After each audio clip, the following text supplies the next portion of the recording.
Hey, my name's Kurt Gardner. I'm here to show you how I've successfully photographed the Northern Lights in the Adirondacks over the last 8 years. The good news is the sun's getting more active, so we've been seeing a lot more opportunities over the last year. All right, cool, here we go.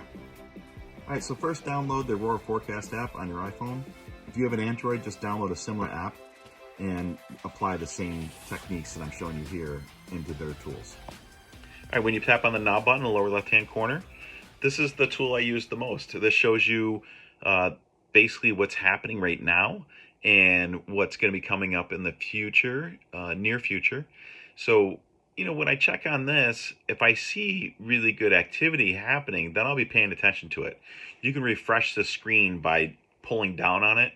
It'll keep updating, and you'll see where the dark part of the skies, which is the darker part on the map, will keep rotating around. And as it gets closer and closer to New York State, I keep updating and I keep checking. And if it seems like it's got some good color in there, for example, if I was updating the map throughout the day and all of a sudden this pops up, I would be going out.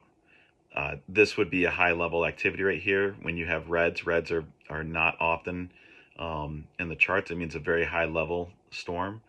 And even though it's not touching New York State, there's still a very good chance that you might see something. There's a high probability. So even though none of the colors are actually touching New York State, if I saw this, I would go. All right, let's go to the forecast button on the bottom.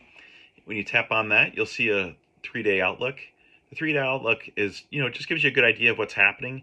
You can scroll across it and you'll see different times and days of when they're showing possible high levels of activity.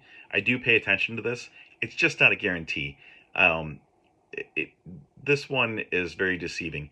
There'll be times that you look at this and it won't show any activity, but you hit the now button and there'll be activity. So don't get fooled by this one. This just gives you data teaching you when you should be paying attention a little bit more, but you should really be relying on the now button on a daily basis. If you scroll down, you'll see a long-term forecast. It gives you another idea, just a possibility what might be coming up down the road. Again, not a guarantee. Just gives you an idea of when you should be paying a little bit more attention. Here's an example of a long-term forecast that would really catch my eye and I'd be paying more attention to. All right, the last tool that I use inside this app would be the alerts. Tap on the lower right-hand corner. When you go in there, you want to hit enable alerts. Under the alerts, put in a 4. That you want to be alerted for a 4 or higher storm, and then clear out of that. And then at the very top, you'll see where on mine it says chance of seeing northern lights in Herkimer County, New York, 0%. It almost never says anything other than 0%. So don't be fooled by that. But tap on there, and that's where you select your location. Or if you're vacationing somewhere or visiting somewhere, you can change it to that, and the alerts will be based off of that. That location. So do that. When you tap on there too, you can also kind of tap around on the map. When you see the northern lights come down, it's always fun to tap around just above you to see if there's a percentage change. I think maybe once or twice I've seen it say like 1% or 2% or 4% for where I live. But a lot of the times that I've seen the northern lights, it will say 0%. And there they are. So don't get fooled by that. But this is a great tool of getting the alerts. So that's what you want to do. You want to get the alerts when there's high storms going on. And that's how you do that.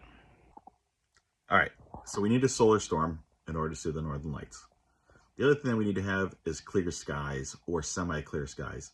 It doesn't take much. So even if there's a small break in the clouds that you can see through, sometimes you see the northern lights. I also look at the moon charts really quick and see how big the moon is. A full moon is tough.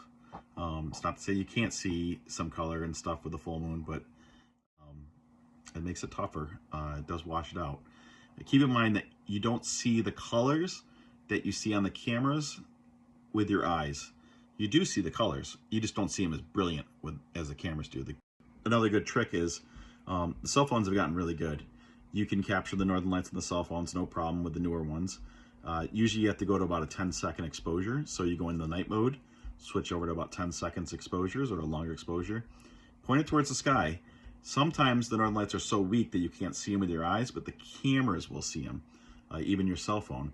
And it'll give you an idea like, hey, I should wait, that there is color out there and it might get stronger for you to see it. So When the rays pop up and they start dancing around, it's magical. I mean, you will see that with your eyes. If hopefully you get a storm that strong, that does allow you to see all those cool, crazy things. The first time I saw them, honestly, I got so scared because I thought there was a war going on off in the distance, because there was like rockets shooting up and like rays and lasers and colors, and it was so nuts. But yeah, it was just the Northern Lights, which was awesome. So, get out there. You don't know unless you go. Have fun. It takes many tries to finally see it. So these are just helpful tips and tools, not a guarantee. Expect to have to go many times before you finally see them. Hopefully you get lucky and see them on the first time. All right, have a great one. I do put updates on Facebook when I do see them, to tell people to go out there and go look right away. And I have been able to. A lot of people have come down and joined me when that happens. And if you do, let me know. I'll gladly take a group picture of you under the Northern Lights. I've done it for many people now, so if I'm there. So don't be afraid to ask. And stop by our gallery this summer. We're on Main Street, Old Forge, and we usually have a lot of the Northern Light pictures on display in there. All right, we'll see you then. Okay, bye.